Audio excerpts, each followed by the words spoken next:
नमस्कार। जुगटा अकेडमी के YouTube channel पे आपका एक बार फिर से हार्दिक स्वागत। मैं आज इस वीडियो के माध्यम से आपके लिए economic survey of Himachal Pradesh 2024-25 की इकोनॉमिक सर्वे सीरीज़ का नेक्स्ट वीडियो लेके आया हूं। अब जैसे कि आप जानते हैं कि इकोनॉमिक सर्वे को हम हॉलिस्टिकली प्रिपेयर कर रहे हैं, आपके लिए लेके आ रहे हैं बेस्ट पॉसिबल वे में। तो उस सीरीज़ में अभी तक 3 वीडियोस आ चुकी है जो कि चैप्टर नंबर 1, 2 और 3 की थी। तो जो आज वीडियो होगी वो होगी हमारे इकोनॉमिक सर्वे के चैप्टर नंबर 4 की, that is about bank and the finance, right. और जो आपका बैंकिंग है और इंस्टीट्यूशनल जो फाइनेंसिंग है उसके बारे में, बेसिकली बैंकिंग के बारे में हम एक ओवरव्यू देखेंगे। सो ये बहुत इम्पॉर्टेंट वीडियो रहने वाली है। तो देखिए, हमारा जो एफर्ट है वो यही है कि इकोनॉमिक सर्वे को आप बेस्ट पॉसिबल वे में थ्रू कॉन्सेप्ट्स आप कर सके, और हम इसको एमसीक्यूज़ के फॉर्म में भी आपके सामने लेके आने वाले हैं। तो आई होप कि अभी तक की जो वीडियोस है वो आपके लिए किसी तरीके से उपयोगी साबित हो रही होगी। तो जैसे कि आप जानते हैं कि हर वीडियो में मैं आपसे क्वेश्चंस पूछ रहा हूँ ताकि आप वो एक अपने आप को आप उस तरीके से तैयारी को जर्नलाइज भी कर पाए। See the approach needed is that कि आप अपनी जो इकोनॉमिक सर्वे कर रहे हैं उसके साथ आपको एमसीक्यूज़ भी सब्सटैंशिएट करने पड़ते हैं।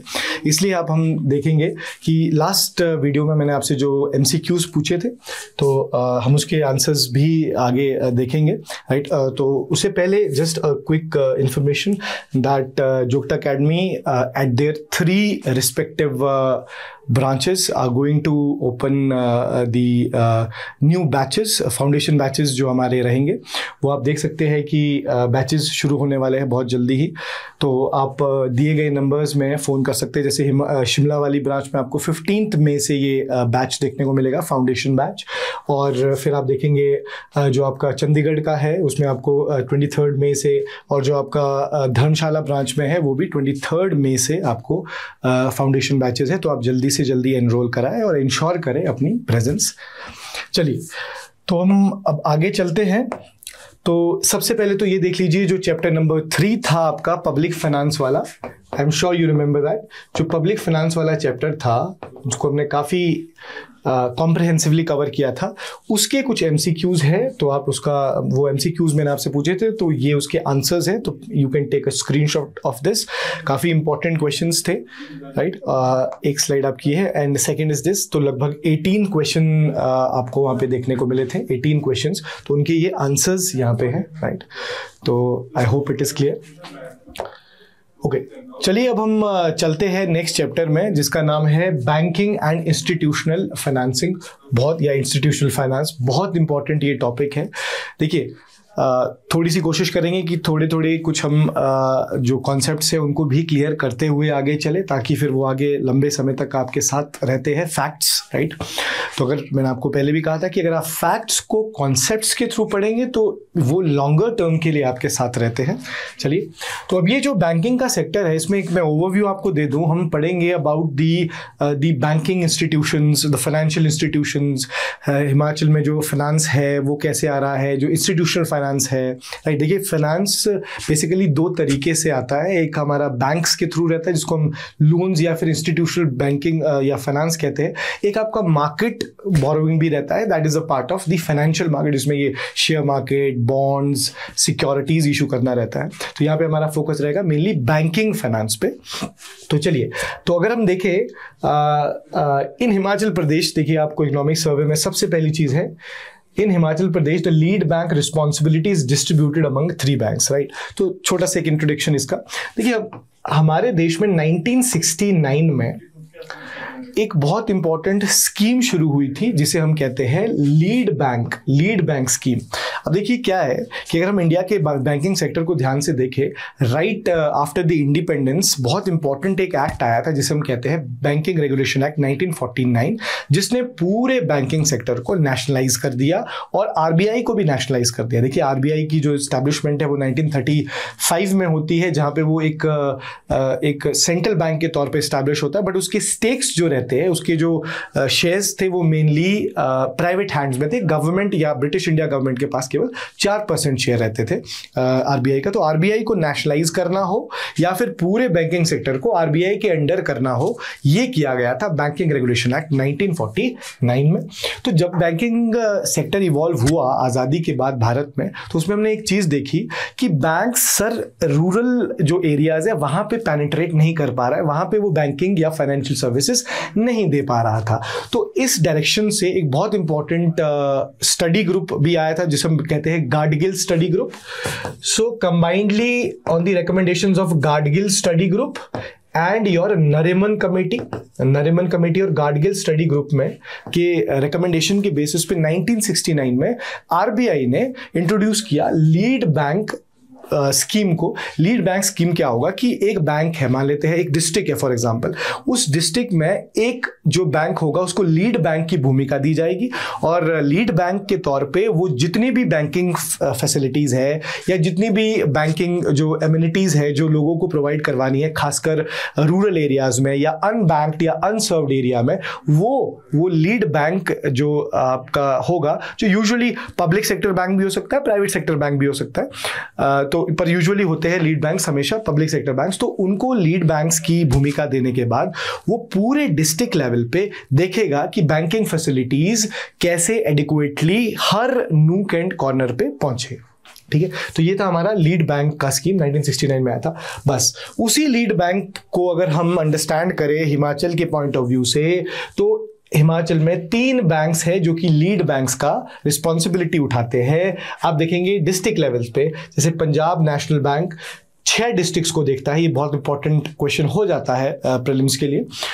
हमीरपुर, कांगड़ा, किन्नौर, कुल्लू, मंडी एंड उन्ना, ये 6 डिस्ट्रिक्ट्स हैं, इनको आप याद रखेंगे, बहुत इजी है याद रखना। ये देखेंगे आप। अब फिर आप देखेंगे यूको बैंक। यूको बैंक भी एक पब्लिक सेक्टर कमर्शियल बैंक है, मतलब सरकारी बैंक है। इसका रिस्पॉन्सिबिलिटी है शिमला, सोलन, सिरमौर। तो आप ऐसे इसको आप ऑड वन आउट से याद रख सकते हैं। आप देखेंगे शिमला, सिरमौर और जो सोलन है ये एक लोकसभा क्षेत्र का भी पार्ट बनते हैं, लोकसभा सीट का, तो आप इनको याद रख सकते हैं। इनके साथ जो एक डिस्ट्रिक्ट है वो है बिलासपुर, इसके लिए यूको बैंक हो गया। बाकी आप देखेंगे जो आपके चंबा और लाहौल स्पीति है, right, the northern most districts of the Himachal Pradesh, वहां के लिए आपका जो लीड बैंक का काम करता है वो है स्टेट बैंक ऑफ इंडिया। तो एसबीआई आप याद रखेंगे चंबा और लाहौल स्पीति के पॉइंट ऑफ व्यू से। बाकी आप सिरमौर, सोलन और शिमला एंड बिलासपुर, इसके लिए यूको बैंक लीड बैंक का रिस्पॉन्सिबिलिटी निभाता है। और जो बची सारी डिस्ट्रिक्ट्स उसके लिए आप पीएनबी को याद रखेंगे। ठीक है, तो ये 3 लीड बैंक्स है, PNB, UCO bank and state bank of India. अब देखिए UCO bank serves as the convener bank of the state levels banker committee. देखिए स्टेट लेवल की जो ये बैंकर कमेटी होती है, it is the highest decision making body about the banking functions in the state. जो state level banking state level की bankers committee है वो बेसिकली फैसिलिटेट करती है बैंकिंग फंक्शंस पूरे स्टेट में। तो ये भी लीड बैंक का ही के अंडर आता है। ये स्टेट लेवल बैंकर्स कमेटी का जो कॉन्सेप्ट है ये लीड बैंक के अंडर ही आता है। तो इसमें जो कन्वीनर बैंक है, मान लेते हैं होस्ट जो बैंक है, यानी जो कन्वीन करता है, होस्ट करता है, मीटिंग्स को फैसिलिटेट करता है, वो आपका यूको बैंक है। तो याद रखेंगे स्टेट लेवल बैंकर्स कमेटी का कन्वीनर बैंक जो है वो यूको बैंक है। और यूको बैंक हमारे लिए 4 डिस्ट्रिक्ट में लीड बैंक का काम भी करता है। चलिए अब हम देखते हैं बैंक्स की डिस्ट्रीब्यूशन हिमाचल प्रदेश में, जो कि है under the head of network of bank branches in the state. State bank जो ये हमारे बैंक्स है हिमाचल में, उसकी जो क्या डिस्ट्रीब्यूशन है हिमाचल में उसको देखते हैं। ओके, तो हम देखते हैं स्टेट में टोटल जो बैंक्स है उसमें 2352 बैंक ब्रांचेस है, राइट। तो अगर आप देखें पिछले जो वर्ष है, पिछले वर्ष का जो इकोनॉमिक सर्वे था उसमें जो ये बैंक ब्रांचेस थी उनकी संख्या लगभग 2292 थी। तो आप देख रहे हैं कि लगभग 60 नई ब्रांचेस जो आई है वो इस साल जो है हिमाचल में नए ब्रांचेस आई है, 60 ब्रांचेस। अच्छा, इनका डिस्ट्रीब्यूशन अगर हम देखें, देखिए अब जितनी भी ब्रांचेस है हमारे पास टोटल ब्रांचेस, उसका नंबर है, बहुत इंपॉर्टेंट है ये नंबर याद रखना, 2350, राइट। इसको आप मगअप कर ले, ये बहुत इंपॉर्टेंट है। तो टोटल बैंक्स की जो ब्रांचेस है वो है 2350, ठीक। और उसमें से 76% जो ब्रांचेस है वो कितनी आती है, 1793, वो आपकी सेंट्रलाइज्ड है रूरल एरियाज में। यानी रूरल एरियाज में टोटल बैंक्स की ब्रांचेस जितनी भी हिमाचल में है 76 ब्रांचेस, 76% ब्रांचेस आपको दिखेगी रूरल रीजन में। तो बैंक्स की टोटल ब्रांचेस हो गई जी हमारी, बैंक्स की टोटल ब्रांचेस 2352 जिसमें से आप देखेंगे 1793, ये बहुत वाइटल इंफॉर्मेशन है, 76% ब्रांचेस आपके रूरल एरियाज में रहेगी, रूरल एरियाज में, ठीक है। तो ये बाकी 60 नई ब्रांचेस खुली हैं। फिर आप देखेंगे सेमी अर्बन एरियाज में बेसिकली जो रिजर्व बैंक ऑफ इंडिया है वो पॉपुलेशन के हिसाब से जो बैंकिंग एरियाज है उनको डिवाइड करता है, अर्बन एरियाज में, सेमी अर्बन एरियाज में, रूरल एरियाज में, राइट। तो जैसे आपने देखा रूरल रीजन्स में 1793 ब्रांचेस हैं और 451 ब्रांचेस आपकी सेमी अर्बन एरियाज में रहती हैं, राइट, जो कि ट्रांजिशनल एरियाज होते हैं बेसिकली, है ना। तो जो अभी जिनको हम ओवरऑल अर्बन एरियाज की कैटेगरी में नहीं रख सकते, but yes categorically they are known as the semi urban areas because some of the urban area activities are carried out on these areas, जिनको हम कहते हैं सेमी अर्बन एरियाज। तो वहां पे टोटल ब्रांचेस की 451 ब्रांचेस आपको देखने को मिलेगी। फिर 108 in Shimla, only RBI classified urban centre. तो अर्बन सेंटर जो है, जो कि एक और क्लासिफिकेशन है, अर्बन सेंटर अभी तक आरबीआई ने क्लासिफाई किया है केवल शिमला क्लस्टर को, जिसमें आपको 108 ये जो है ब्रांचेस देखने को मिलेगी, यानी 108 ब्रांचेस। अच्छा, नेक्स्ट इंफॉर्मेशन देखिए, सितंबर 2024 तक जहां तक के एस्टिमेशन हमारे पास है, जहां तक के फैक्ट्स डेटा हमारे पास है, उसके हिसाब से जो पब्लिक सेक्टर बैंक्स हैं, पब्लिक सेक्टर बैंक्स हुए जहां पे गवर्नमेंट की share holding at least 51% share holding government की है, तो वो जो ब्रांचेस है उसकी टोटल कितनी ब्रांचेस है, यानी सरकारी जिन्हें हम बैंक कह सकते हैं, पब्लिक सेक्टर कमर्शियल बैंक्स, उनकी टोटल ब्रांचेस आपकी 1177 ब्रांचेस है, जो कि टोटल स्टेट बैंकिंग नेटवर्क्स के 50% ब्रांचेस है। तो मतलब ये भी एक बहुत इंपॉर्टेंट चीज़ है कि पूरे जो टोटल नंबर ऑफ बैंक्स है हिमाचल में, उसमें से 50% बैंक्स आपके पब्लिक सेक्टर के बैंक्स है, यानी सरकारी बैंक जिन्हें हम कहते हैं, जिसमें गवर्नमेंट की शेयर होल्डिंग एटलीस्ट 51% रहती है, राइट। ओके, तो नेक्स्ट आपका है कि पीएनबी। अब देखो पब्लिक सेक्टर बैंक्स में भी बहुत सारे बैंक्स आते हैं, जैसे आप देखेंगे प्रेजेंटली अगर आप इंडिया में नंबर्स निकाले तो लगभग 12 बैंक्स जो है वो पब्लिक सेक्टर बैंक्स के हैं, या पब्लिक सेक्टर कमर्शियल बैंक्स जिन्हें कहा जाता है, सरकारी बैंक्स, जिसमें आप देखेंगे पीएनबी है, कैनरा है, बैंक ऑफ बड़ौदा है, स्टेट बैंक ऑफ इंडिया है, राइट, और आपके सेंट्रल बैंक ऑफ इंडिया है। तो ये कुछ बैंक्स है, 12 बैंक्स आप याद रखेंगे, अदरवाइज भी 12 पब्लिक सेक्टर कमर्शियल बैंक्स अभी हिमाचल में ऑपरेशनल है। उसमें से आप देखेंगे हिमाचल में ये जो total public sector commercial banks की ब्रांचेस है जो 1177 है, उसमें से हाईएस्ट नंबर ऑफ ब्रांचेस आपको मिलेगी पीएनबी पे, तो पीएनबी फर्स्ट है। एसबीआई की 349 ब्रांचेस है और यूको बैंक की 181 ब्रांचेस है, राइट। तो आप देख रहे हैं कि पीएनबी एक ऐसा पब्लिक सेक्टर बैंक है जिसकी सबसे ज्यादा ब्रांचेस है, ये आप बिल्कुल ध्यान में रखेंगे। और अदर पब्लिक सेक्टर बैंक्स आपके देखेंगे आप 293 ब्रांचेस है। मतलब मेनली तो देखो पीएनबी, एसबीआई, यूको जो कि लीड बैंक्स का जो रिस्पॉन्सिबिलिटी है वो भी निभा रहे हैं अलग अलग डिस्ट्रिक्ट्स में, इनकी मेनली ब्रांचेस है। बाकी जो आपके बैंक्स बच गए जैसे कैनरा बैंक या बैंक ऑफ बड़ौदा, यानी जो भी आपके पब्लिक सेक्टर बैंक्स है उनकी ब्रांचेस आपको 293 मिलेगी। तो lot many information is there in this slide. Okay, I hope it is clear.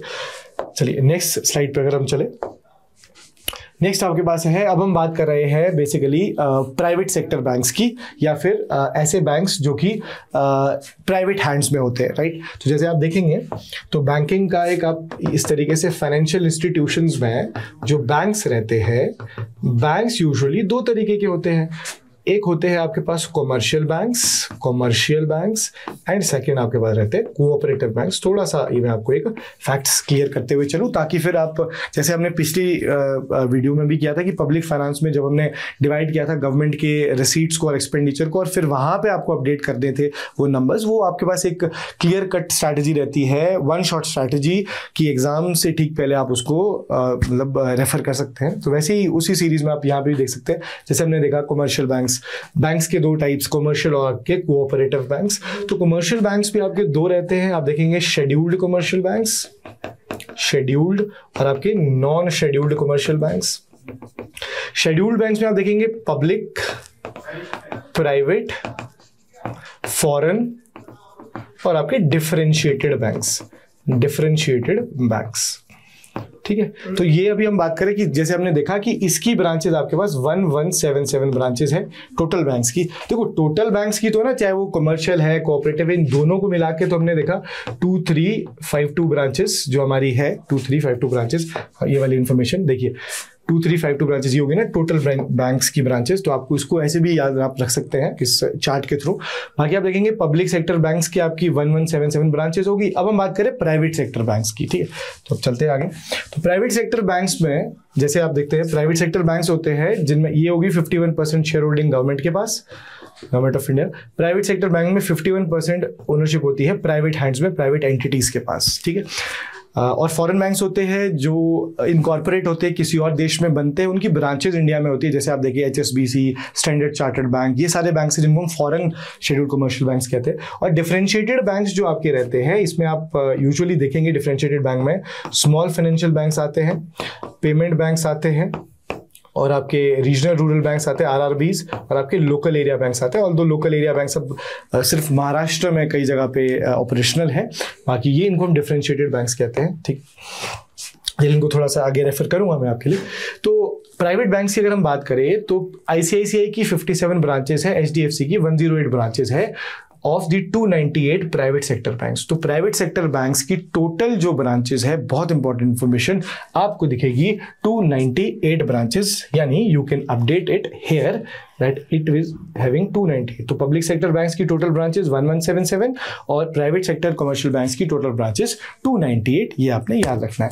Public sector banks में PNB की सबसे ज्यादा branches, SBI, then UCO bank, and 293 branches जो बचती है वो आपकी रहती है किसकी, जो अन्य पब्लिक सेक्टर के बैंक्स है। पर अगर हम बात करें प्राइवेट सेक्टर बैंक्स की तो टोटल ही कुल मिला के जो ब्रांचेस है वो 298 की है, जिसमें से आप देखेंगे 108 अकेले ब्रांचेस आपकी HDFC की है, जो कि फर्स्ट है प्राइवेट सेक्टर बैंक्स में।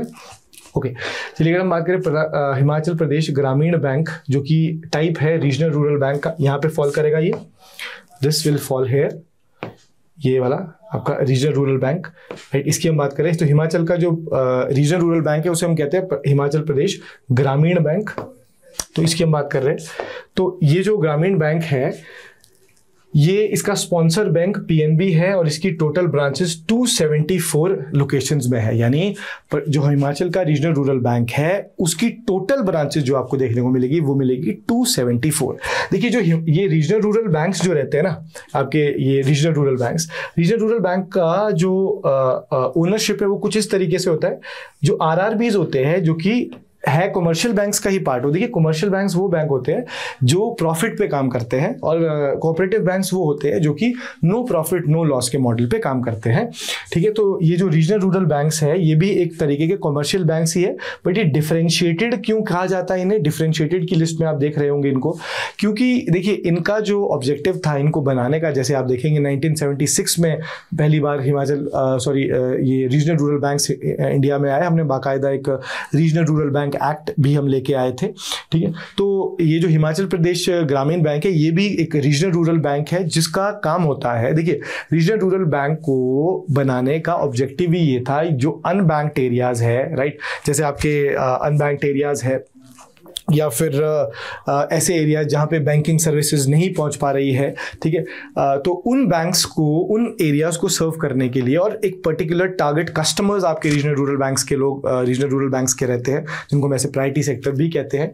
तो इसलिए हमने रीजनल रूरल बैंक का कॉन्सेप्ट लाया था 1976 में, ठीक है। तो रीजनल रूरल बैंक हिमाचल में भी है, उसी सीरीज में हिमाचल प्रदेश ग्रामीण बैंक। ऑल्दो एक आपको मैं इन्फॉर्मेशन देता चलूँ कि हम पिछले कुछ समय से रीजनल रूरल बैंक्स का मर्जर इंडिया में देख रहे हैं, राइट। जैसे हिमाचल में तो एक ही रीजनल रूरल बैंक है, वो है हिमाचल प्रदेश ग्रामीण बैंक, पर कई स्टेट्स में एक से ज्यादा भी रीजनल रूरल बैंक्स है। तो उस सीरीज में हम गवर्नमेंट चाहती है, गवर्नमेंट का आप देख रहे हैं कि 1 स्टेट 1 रीजनल रूरल बैंक। तो इस ऑब्जेक्टिव के तहत अभी रिसेंटली पिछले महीने ही बहुत सारे रीजनल रूरल बैंक्स को हमने क्या देखा, उनका मर्जर हमने देखा, उनका अमेलगमेशन हमने देखा। तो रीजनल रूरल बैंक्स बहुत इंपॉर्टेंट बैंक्स होते हैं विद द डायरेक्शन कि वो जो अनबैंक्ड एरियाज है या जो टारगेट कस्टमर्स है, marginalised people, poor people, agriculture sector में के लोग, MSME सेक्टर के लोग, उनको लोन देने का काम करते हैं। अब बात करें इनकी जो ओनरशिप है उसकी, इनकी ओनरशिप कुछ इस तरीके से रहती है। रीजनल रूरल बैंक चाहे आपका हिमाचल का हो, महाराष्ट्र का हो, मध्य प्रदेश का हो, यूपी का हो, किसी भी स्टेट का हो, इनकी ओनरशिप में 50% ओनरशिप इनकी रहती है गवर्नमेंट ऑफ इंडिया के पास। Please take a note of this, इसको ध्यान से समझेंगे। और 15% ओनरशिप रहती है स्टेट गवर्नमेंट के पास, और 35% ओनरशिप रहती है स्पॉन्सर बैंक के पास। एक स्पॉन्सर बैंक है भी होता है रीजनल रूरल बैंक्स में, जो कि बैक एंड में सपोर्ट करता है रीजनल रूरल बैंक्स को। याद रखेंगे कि sponsor bank regional rural banks का हमेशा एक पब्लिक सेक्टर कमर्शियल बैंक ही रहता है, मतलब सरकारी बैंक ही हमेशा जो है वो स्पॉन्सर बैंक का काम करता है। ठीक है, तो यही आपने याद रखना है ये वाला।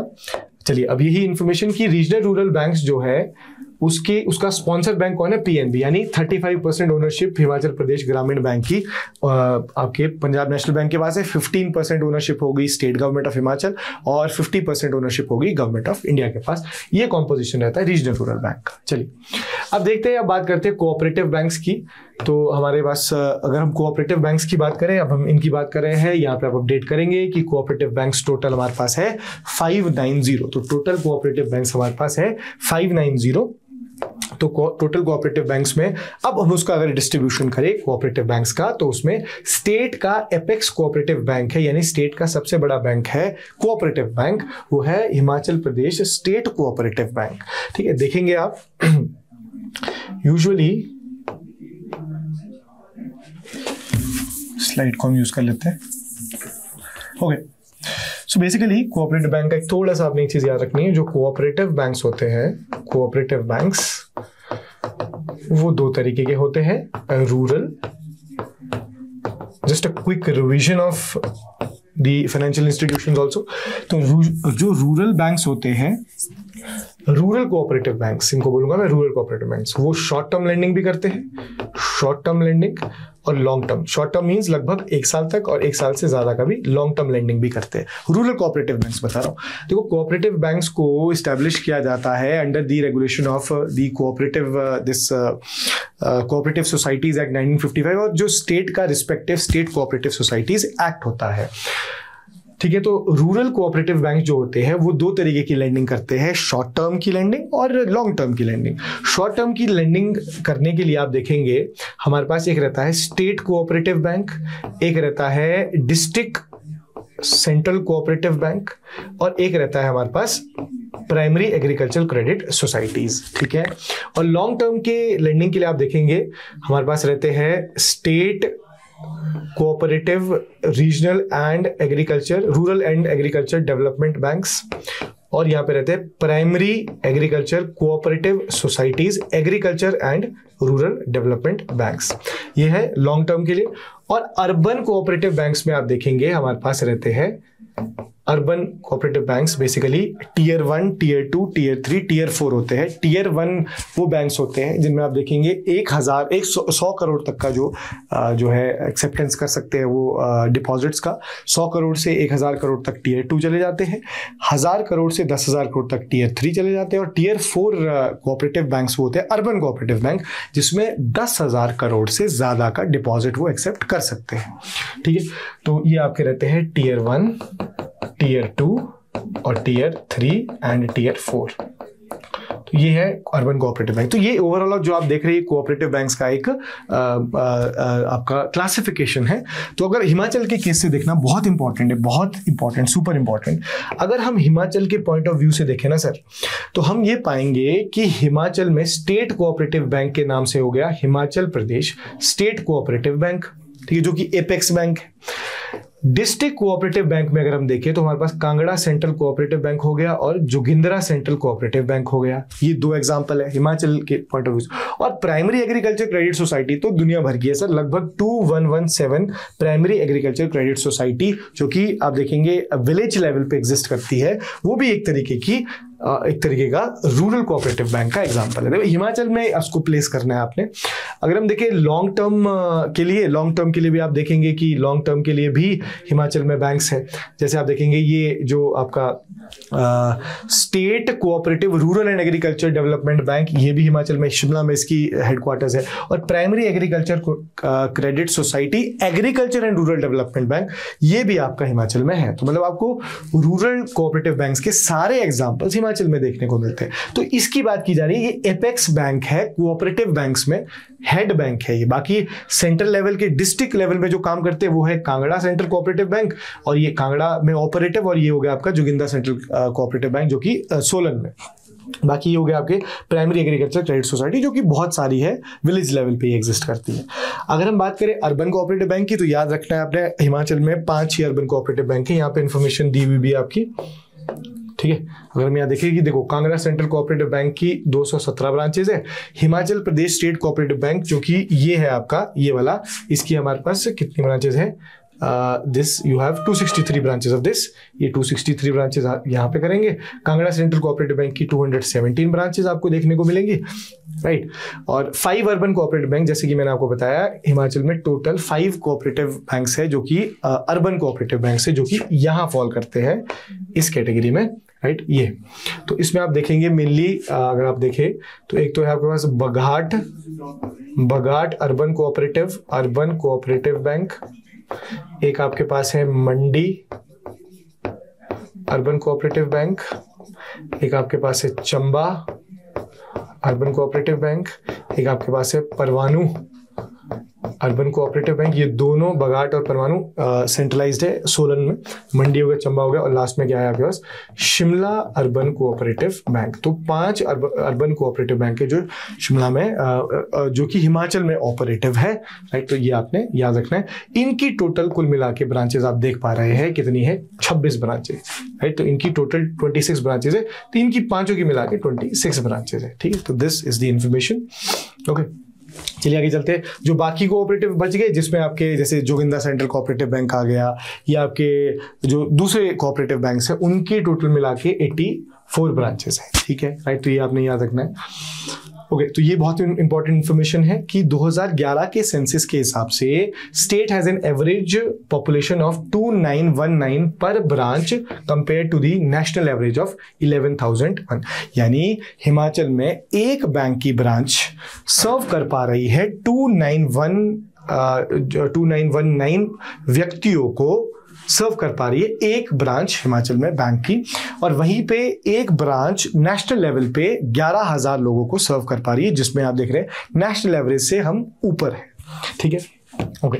तो बाकी चलिए अब नेक्स्ट चलते हैं, अब बात करते हैं पेमेंट बैंक्स की। तो हिमाचल में पेमेंट बैंक्स जो है, अब देखिए पेमेंट बैंक्स हमारे फॉल करते हैं यहाँ पे डिफरेंशिएटेड जो बैंक्स थे उसमें मैंने आपको बताया था। डिफरेंशिएटेड बैंक्स में आप देखेंगे, डिफरेंशिएटेड बैंक्स में आपके मैंने आपको बताया था स्मॉल फाइनेंशियल बैंक्स आते हैं जी, जैसे like AU small financial bank, Fincare, आपके उज्जीवन, और आपके पेमेंट बैंक्स आते हैं। नेक्स्ट आपके रीजनल रूरल बैंक्स आते हैं जो हम कर चुके हैं, और लोकल एरिया बैंक्स आते हैं। तो ये जो स्मॉल फाइनेंशियल बैंक और पेमेंट बैंक्स है, ये बेसिकली सेकेंड जनरेशन के डिफरेंशिएटेड बैंक है जो कि बने थे on the recommendation of the 2013 Nachiket more committee. तो ये जो पेमेंट बैंक्स है ना, इनके बारे में बात की जा रही है। ये जो है ये है आपके payment banks, India post payment bank, Fino payment bank, Airtel payment bank और पेटीएम पेमेंट बैंक, है ना। तो इनकी 4 ऑपरेटिव है आपके पेमेंट बैंक्स, याद रखेंगे पेमेंट बैंक्स 4 है। पेमेंट बैंक्स एग्जांपल है किसका, डिफरेंशिएटेड बैंक्स का, डिफरेंशिएटेड बैंक्स, ओके। चलिए आगे चलते हैं। Banks have business correspondent agents, जिन्हें बैंक मित्रा कहा जाता है, ठीक है। तो आप देखेंगे इसको पहले पूरा पढ़ लेते हैं। Banks have deployed business correspondent agents known as bank mitras in sub service areas to provide banking services to the far flung areas where brick and mortar branches are not financially viable. तो ये बहुत important point है, right. ये point हमें बोल रहा है कि जो हिमाचल में फार फ्लंग एरियाज है, जो बहुत ही इंटीरियर एरियाज है, वहाँ पे बैंकिंग नहीं पहुंच पाती है क्योंकि वहाँ पे बैंक्स को सर्व करना मुश्किल हो जाता है। तो banking her nook and corner पे पहुंचे, एक्स्ट्रा माइल तक बैंकिंग जाए हिमाचल में या किसी भी जगह पे। इसके लिए आप देखेंगे एक बहुत इंपॉर्टेंट स्कीम आई थी, प्रधानमंत्री जन धन योजना। प्रधानमंत्री जनधन योजना 2014 में आने वाली बहुत इंपॉर्टेंट स्कीम है। जनधन योजना में ये बोला गया था कि हर एक हाउस होल्ड का कम से कम एक आपका बेसिक अकाउंट होना चाहिए, बेसिक बैंक अकाउंट होना चाहिए।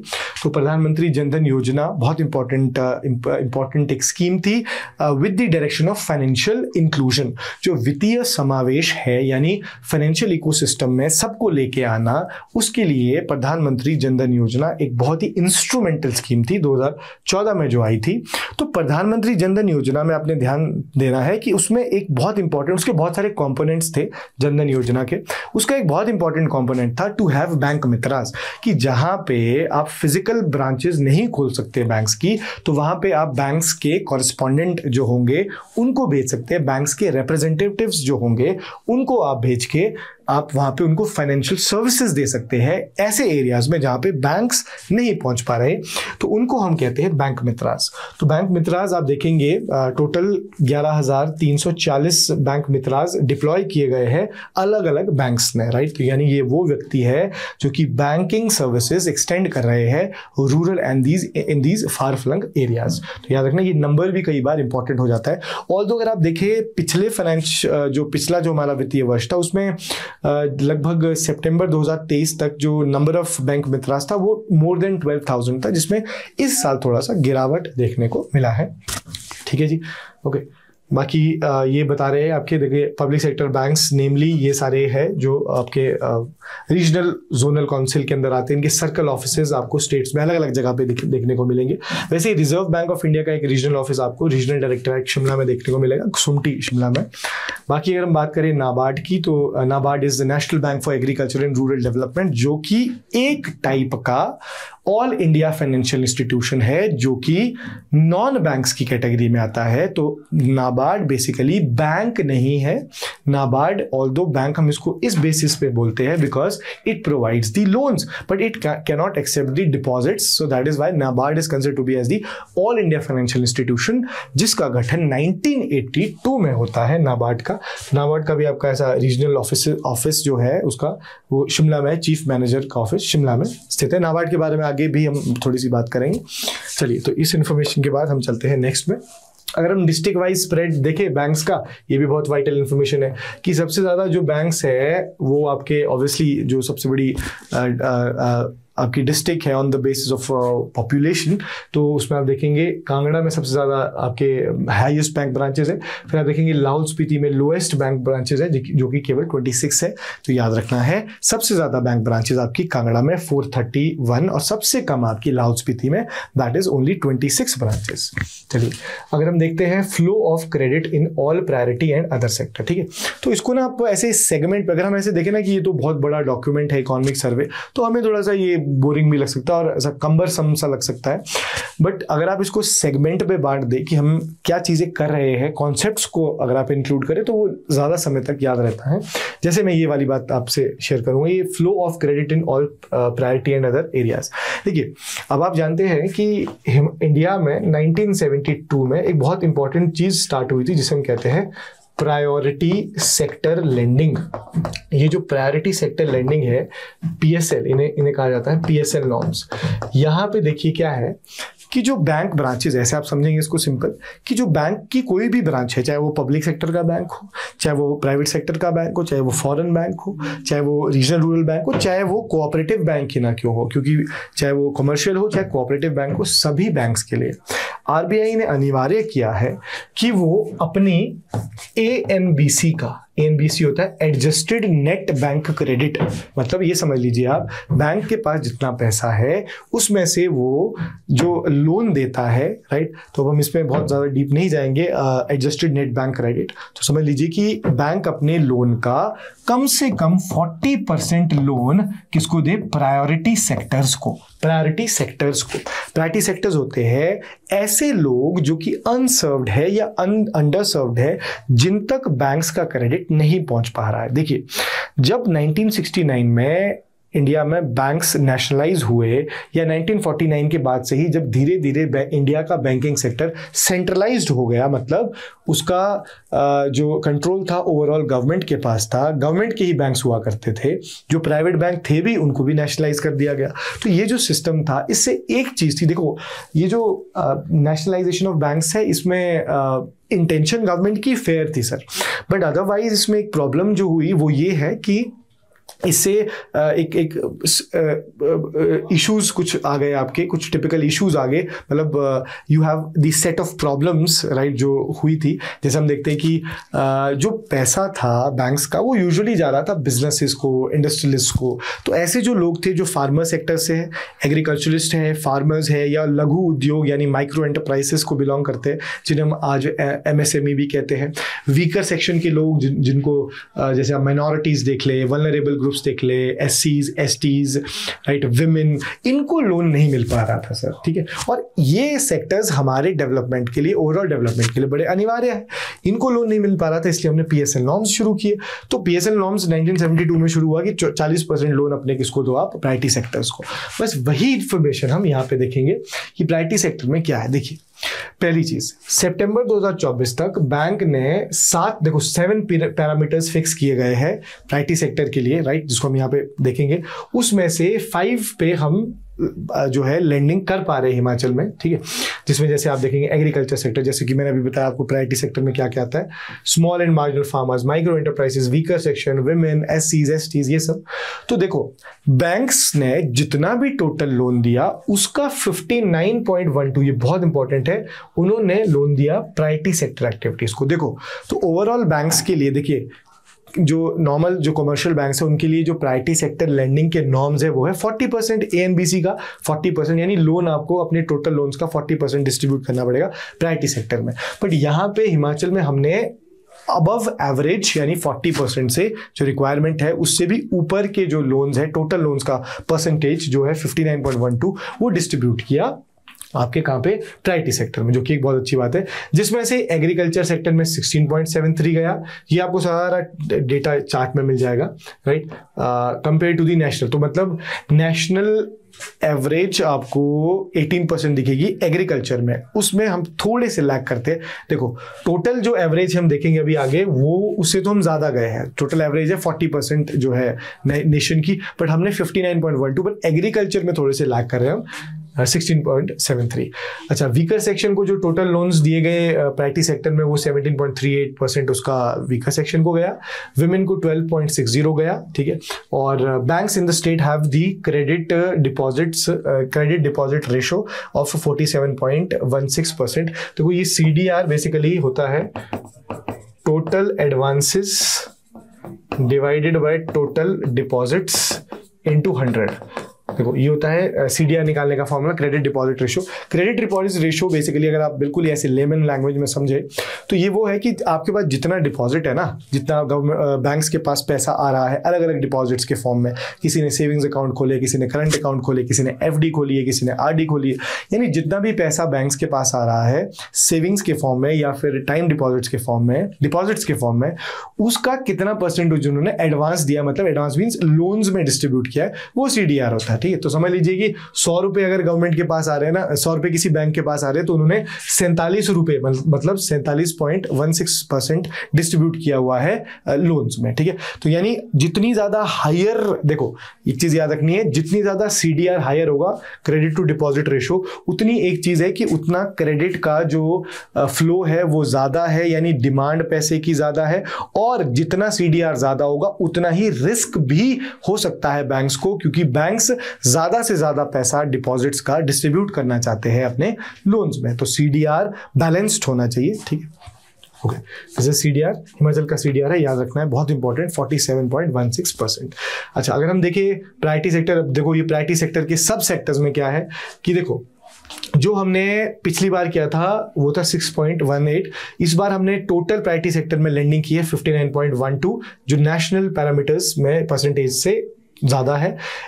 एग्रीकल्चर में कम है नेशन से, और आपके जो स्मॉल एंड मार्जिनल है उसमें ज़्यादा है। तो ये वाला चार्ट आपको इंडिकेट कर रहा है कि नेशनल एवरेज कितनी है प्रायोरिटी सेक्टर लेंडिंग में, और ये इंडिकेट कर रहा है कि हिमाचल में क्या क्या सेक्टर्स में आपने किस किस तरीके से डिस्ट्रीब्यूशन किया। तो टोटल परसेंटेज का आप देखोगे, जैसे आपके CD रेशो हमने ये देख लिया, ठीक है जी। MSME एडवांसेस आपने इतने किए, और एडवांसेस टू SC ST आपने 9.79 कर दिया, और वीकर सेक्शन के लिए 17.38 कर दिया, जो कि हमने यहाँ पे भी पढ़ा।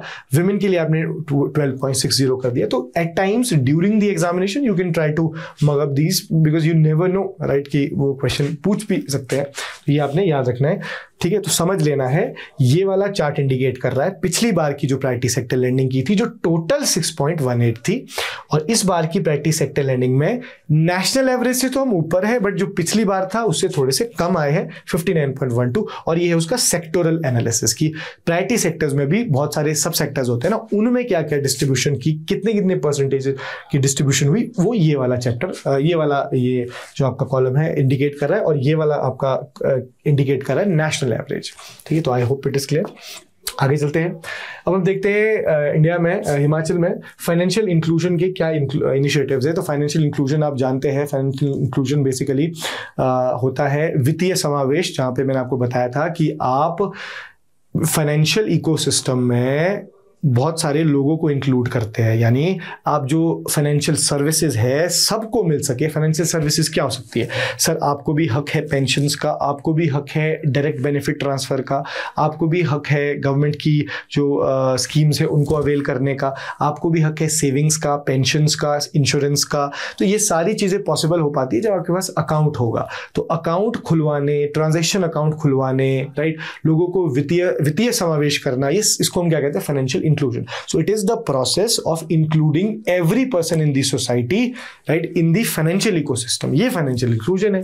अब financial inclusion के क्या क्या initiatives हैं, हिमाचल के point of view से देखना है हमने कि हिमाचल में कहाँ पे stand करता है। तो अगर हम देखें प्रधानमंत्री जन धन योजना, तो जैसे मैंने आपको बताया था कि ये फाइनेंशियल इंक्लूजन की टॉप और अम्ब्रेला स्कीम आज की डेट में है। जैसे कि मैंने आपको बताया था कि JDY जनधन योजना 2014 में आती है, और इससे एक हाउस होल्ड का कम से कम एक अकाउंट तो होना ही चाहिए, बेसिक अकाउंट। तो 2014 में ये आती है, राइट। तो अब इसका देखते हैं हिमाचल में क्या इसका स्टैट है, क्या हमें इसके बारे में पता चलता है। देखिए हिमाचल में बहुत इंपॉर्टेंट कि आप देखो कि हिमाचल में 2024 तक total banks have 18.55 lakh accounts, यानी कम से कम 18,55,000 जो अकाउंट्स है वो जनधन योजना के तहत हिमाचल में खुले हैं। मतलब टोटल कितने हैं अभी सितंबर 2024 तक का, बहुत इंपॉर्टेंट है ये, राइट। और जिसमें से कि 1.95 लाख तो अर्बन एरिया में, बाकी मोस्टली रूरल एरिया में। देखो जो अनबैंक्ड एरियाज होते हैं वो मोस्टली होते भी रूरल एरियाज ही है। तो आप देख सकते हैं कि मोस्टली जितने भी अकाउंट्स जनधन योजना में खुले हैं उसमें से मेजर अकाउंट्स आपके रूरल एरियाज में आपको खुलते हुए दिखेंगे, केवल 1.95 लाख आपको। तो आप इसको इसके शॉर्ट नोट्स में आप इस तरीके से कर सकते हैं कि प्रधानमंत्री जनधन योजना में टोटल अकाउंट्स जो अभी तक है वो है 855 लाख, जिसमें से कि 1.95 लाख आपके हो जाते हैं कहाँ पे? अर्बन एरियाज में। जो बाकी बचे वो आपके रूरल एरियाज में। एक दिस अकाउंट्स देखो, ये आपके 16.60 आपके रूरल एरिया में हो गए, 16.60 आपके रूरल एरिया में, बाकी अर्बन एरिया में। अच्छा, एक दूसरा, bank supplied RuPay debit cards to 1269 lakh. अब देखो ध्यान से, ये क्या इन्फॉर्मेशन है?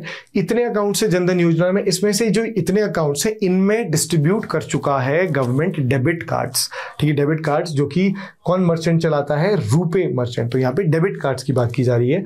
Out of these 18.55 lakh accounts under the Jan Dhan योजना, in the 12.69 lakh accounts, government have already distributed, right, or banks have actually supplied the RuPay debit cards to these accounts, right. So for more than 69%, यानी total accounts के 69% में हमने already cards distribute कर दिए हैं, right. तो ये आपका पॉइंट है। अब ये देखो बहुत इंपॉर्टेंट है, banks have taken the initiative to link bank accounts with Aadhaar and mobile number and 84%। देखिए इसको हम कहते हैं जैम ट्रिनिटी। जैम ट्रिनिटी का मतलब क्या है? आपका जनधन अकाउंट, आपका आधार नंबर और मोबाइल, ये अटैच्ड होगा, ये आपस में कनेक्टेड होंगे, राइट। जैसे कई बार होता है ना कि आपका जो अकाउंट है उसमें कोई ऐसा बोगस बेनिफिशियरी ऐड होना चाहता है, या कोई फ्रॉड का केस हो सकता है, तो इसलिए हमने, या आइडेंटिटी का कोई पॉइंट हो सकता है, कोई घोस्ट बेनिफिशियरी हो सकता है जो एक्चुअली में कोई बोगस जनधन अकाउंट खोल के बैठा है। तो हम क्या करेंगे? जनधन अकाउंट को आधार से लिंक करेंगे, और आधार का लिंकेज आपको पता है मोबाइल से होता है। तो ये तीनों लिंक्ड होंगे, इसको हम कहते हैं जैम ट्रिनिटी, जनधन, आधार, मोबाइल के के कनेक्शन। तो आप देखेंगे जितने भी जनधन योजना के अंडर अकाउंट्स है जिसका नंबर है 18.55 लाख, उसमें से 84% अटैच हो चुके हैं आपके अकाउंट्स आधार और मोबाइल से अटैच हो चुके हैं।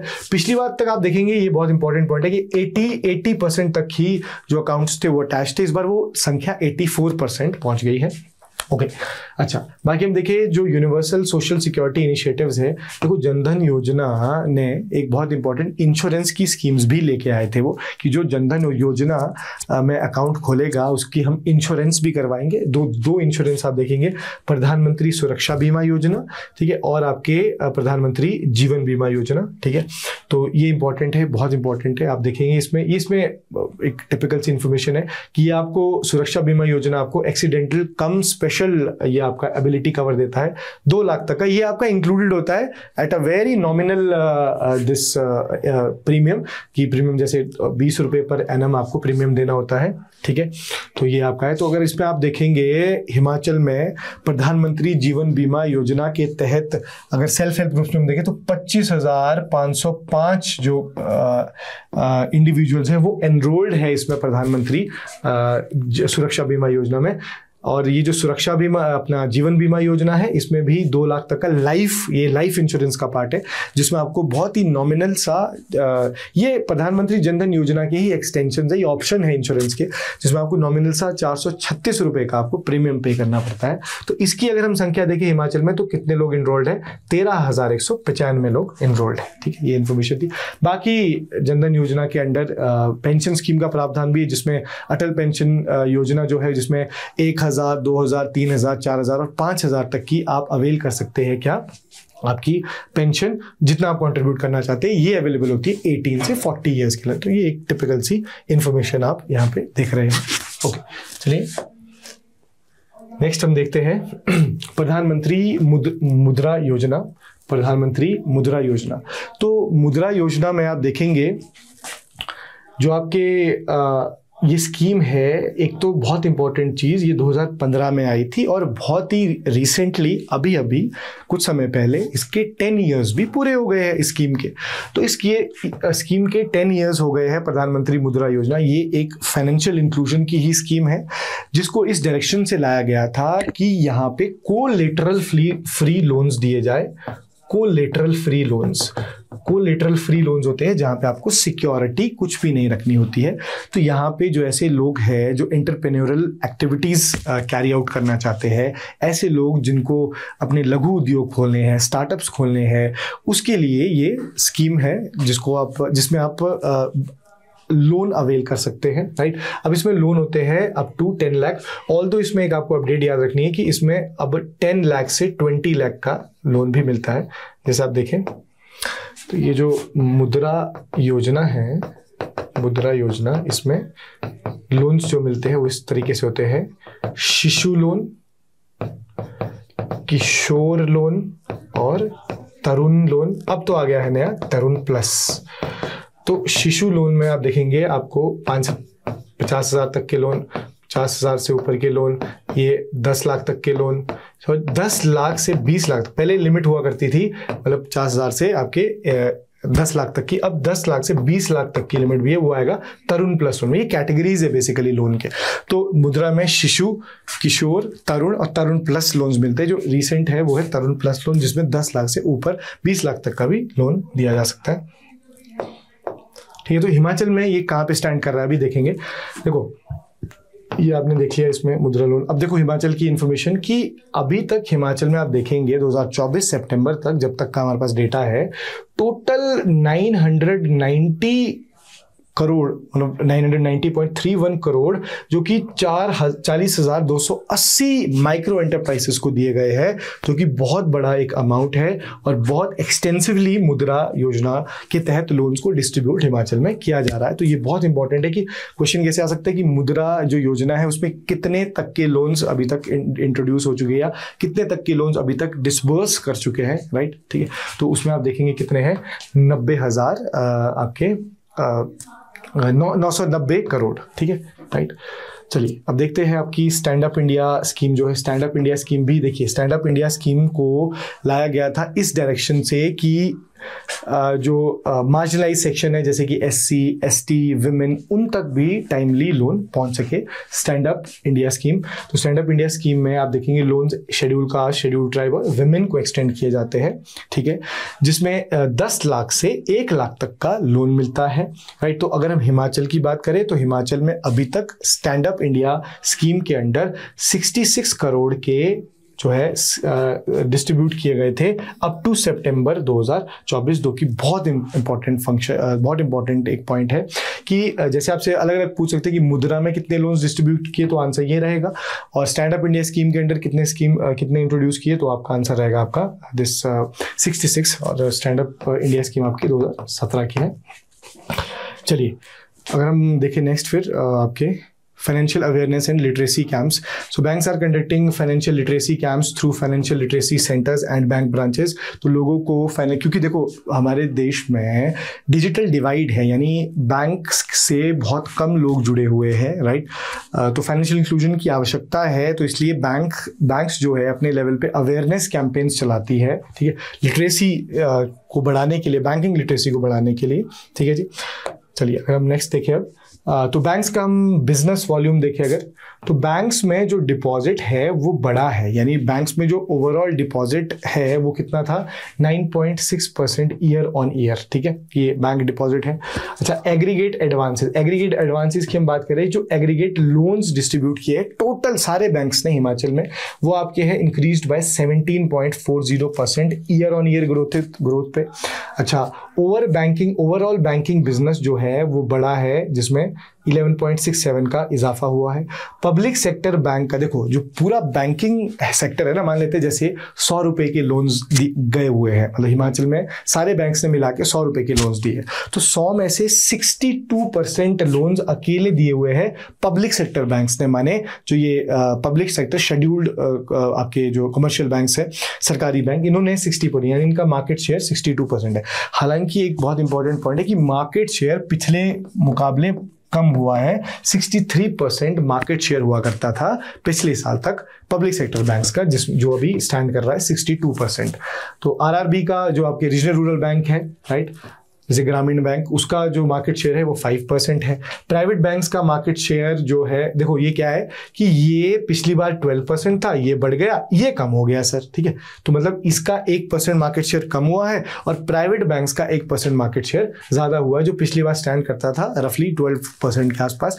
इस बार प्राइवेट सेक्टर, जिसमें देखो, जिसमें चेंजेस ज्यादा होने को मिलते हैं, जैसे आप देखेंगे बैंक की ब्रांचेस बढ़ गई, 60 बैंक्स की ब्रांचेस, ठीक है, जिसमें चेंजेस ज्यादा होते हैं, जैसे प्रायोरिटी सेक्टर लेंडिंग पिछली बार 60.16 था, इस बार 59.17 हो गया है। यहां से ज्यादा चांसेस आपको रहते हैं क्वेश्चंस के जिसमें चेंजेस ज्यादातर हुए हैं।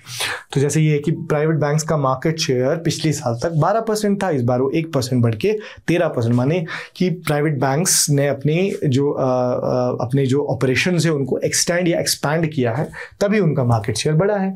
कोऑपरेटिव बैंक का मार्केट शेयर 18% है, और जो बाकी दूसरे बैंक्स बचे जैसे small financial bank, payment banks, उनका हमारा मार्केट शेयर 2% है, ठीक है जी, ओके। तो ये है आपका performance under annual credit plan. याद रखना, ये जो एनुअल क्रेडिट प्लान है ना, ये भी लीड बैंक स्कीम का ही हिस्सा है। This is also the part of lead bank, ठीक है, लीड बैंक का ये भी पार्ट है, ठीक है। तो लीड बैंक के under every bank is suppose to roll out the annual credit plan. हर एक प्रदेश के बैंकिंग सेक्टर्स को ये अनिवार्य होता है कि वो एक annual credit plan roll out कर सके। उसका क्या स्टेटस है हिमाचल में, देखते हैं।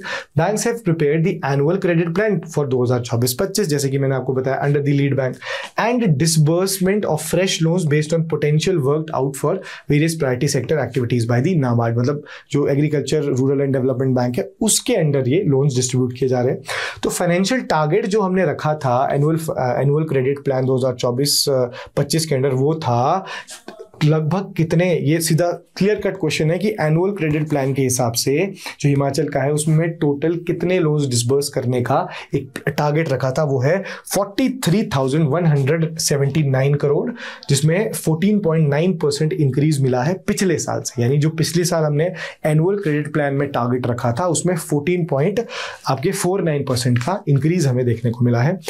नेक्स्ट हम देखते हैं बैंक्स हैड डिस्पर्स्ड, ठीक है, यानी सितंबर 2024 जहां तक का भी डेटा हमारे पास अवेलेबल है वहां तक हमने out of this 43 26,665 crore already have been distributed, right, जो कि हमने मतलब 62 मतलब टोटल 100% तो ये है ना, तो हमने 62% जो अचीवमेंट है वो एनुअल क्रेडिट प्लान में मतलब अचीव कर लिया है सितंबर 2024 तक, आप ये याद रखेंगे। नेक्स्ट हम देखें implementation of the government sponsored scheme. तो आप देखेंगे जो गवर्नमेंट स्पॉन्सर्ड स्कीम्स है, ठीक है, उनका क्या स्टेटस है हिमाचल में, उसको हम समझेंगे। तो अगर आप देखिए national rural livelihood mission NRLM, ठीक है, जिसे हम दीनदयाल उपाध्याय NRLM भी कहते हैं, ठीक है, राइट। तो ये स्कीम है, आप देखेंगे जो स्वरोजगार योजना थी अर्स्ट वाइल, उसको रिवैम्प किया गया था 2011 में, स्वरोजगार योजना जो 98-99 में आई थी, जिससे जो लिवलीहुड अपॉर्चुनिटीज़ है वो गांव में मतलब अंदर तक, nook and corner, extra mile तक पहुंचे। तो उस डायरेक्शन से स्वरोजगार ग्राम योजना को लाया गया था।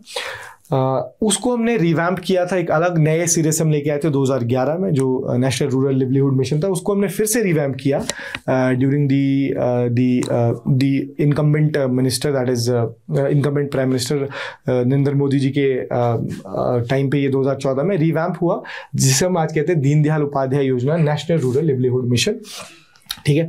तो इसके हिसाब से अगर हम देखें हिमाचल में इसको इम्प्लीमेंट करने का काम है Himachal Pradesh state rural livelihood mission, rural development department, जो कि बहुत इंपॉर्टेंट डिपार्टमेंट है, वो इसको इम्प्लीमेंट करता है। तो अगर हम इस स्कीम में देखें तो एनुअल टारगेट ये है कि इस स्कीम के अंडर 24,070, बहुत इंपॉर्टेंट है कि NRLM के कितने बेनिफिशरीज है, तो उसका आंसर होगा 24,700, और कितना डिस्ट्रीब्यूशन हुआ है वो आंसर होगा 300 करोड़, ठीक है जी, ये हो गया डन। फिर हम देखते हैं नेशनल अर्बन लिवलीहुड मिशन। मतलब देखो, livelihood mission rural livelihood mission था इस टारगेट से कि जो यूथ्स है, लगभग 7 करोड़ यूथ्स जो है, उनको आप अपॉर्चुनिटी दे सके, एंटरप्रेन्योरल एक्टिविटी वो कैरी आउट कर सके, यानी कुछ ना कुछ अपने लिवलीहुड का उनका गुजारा चलता रहे, उसके लिए ये सेंट्रलाइज्ड है ये स्कीम। अब वैसे ही अर्बन जो लिवलीहुड है उसको इंश्योर करने के लिए ये आपका जो ministry of housing and urban affairs है, अर्बन पॉवर्टी, वो उसने शुरू किया था आपका national urban livelihood mission NULM। अब इसके हिसाब से अगर हम देखें तो ये भी हिमाचल में बहुत इंपॉर्टेंट है, राइट। तो ये आपका है national urban livelihood mission. Next हम देखें जो प्रधानमंत्री एम्प्लॉयमेंट जनरेशन प्रोग्राम है PMEGP, बहुत इंपॉर्टेंट है in the direction of decreasing the unemployment rate in India. तो PMEGP का जो स्टेटस है वो ये है, ये एक देखेंगे पहले इसके बारे में, क्रेडिट लिंक सब्सिडी प्रोग्राम है जो कि मिनिस्ट्री ऑफ MSME चलाते हैं। ये आपको बेसिक इन्फॉर्मेशन याद रखनी है, राइट, जिसको आप इंप्लीमेंट करते हुए देखेंगे। इसकी इंप्लीमेंटिंग बॉडी होती है khadi and village industries commission. तो PMEGP को इंप्लीमेंट करती है khadi and village industries commission, जो स्टेट्स में ये कहलाती है khadi and village industries board, ठीक है जी, ये आपने याद रखना है। ये प्रधानमंत्री एम्प्लॉयमेंट जनरेशन स्कीम है। अगर आप देखेंगे बैंक्स ने 1174 एडिशनल यूनिट्स को इंक्लूड करने की कोशिश की थी प्रधानमंत्री एम्प्लॉयमेंट गारंटी प्रोग्राम में, कब, 2024-25 के लिए। तो ये स्टेटस है PMEGP का। नेक्स्ट हम देखते हैं किसान क्रेडिट कार्ड। तो किसान क्रेडिट कार्ड KCC जिसे कहा जाता है, ये एक स्मॉल सेविंग स्कीम है जहां पे आप देखेंगे कि जो बस या आप ये बोल सकते हैं कि किसानों को, फार्मर्स को लोन्स देने का ये, या बहुत ही मतलब नॉमिनल रेट्स पे लोन देने का एक ये, या कंसेशनल रेट्स पे लोन देने का एक ये स्कीम है किसान क्रेडिट कार्ड। तो बैंक्स इंप्लीमेंटेड दी KCC प्रोग्राम। तो ऑल्दो किसान क्रेडिट कार्ड है तो बड़ा पुराना 1998 का, पर इसको रिवैम्प किया गया था 2010-11 में, जिसमें आप देखेंगे कि फार्मर्स को लोन्स डिस्ट्रीब्यूट किए जाते हैं। तो अगर हम हिमाचल की बात करें, banks have issued new KCC to 1,20,367। बहुत इंपॉर्टेंट इंफॉर्मेशन है ये कि जो किसान क्रेडिट कार्ड है जहां पे फार्मर्स को लोन्स डिस्ट्रीब्यूट करते हैं बैंक्स बहुत ही नॉमिनल रेट्स में, वो या कंसेशनल इंटरेस्ट रेट्स पे, उसमें नए KCC या जो नए फार्मर्स थे जिनको इंक्लूड किया गया है वो है उनका नंबर क्या है, 1,20,367 फार्मर्स। ठीक है, तो अभी तक आप देखेंगे कि टोटल कितने फार्मर्स अवेल कर पा रहे हैं इसको, 5,79,290। ये नए है सर, ये नए वाले हैं, और ये आपके जो टोटल है जिसमें टोटल डिस्ट्रीब्यूशन अभी तक हो गई है KCC के अंदर 10,204 करोड़। ठीक है, 10,204 करोड़ की डिस्ट्रीब्यूशन सितंबर 2024 तक है। बहुत इंपॉर्टेंट इंफॉर्मेशन, यहाँ से फैक्चुअल इंफॉर्मेशन है। चलिए अब नेक्स्ट पॉइंट देखते हैं, rural self employment training institution RSCITs and initiative by ministry of rural development. देखिए ये क्या है, ये मैं आपको बता दूं कि जो RSCIT है इसमें जो लीड बैंक्स है, जैसे पंजाब नेशनल बैंक है, पंजाब नेशनल बैंक आपको याद होगा कांगड़ा, आपके कुल्लू, हमीरपुर, राइट, यहाँ पे आपके इंपॉर्टेंट जो लीड बैंक का काम है वो पंजाब नेशनल बैंक कर रहा है।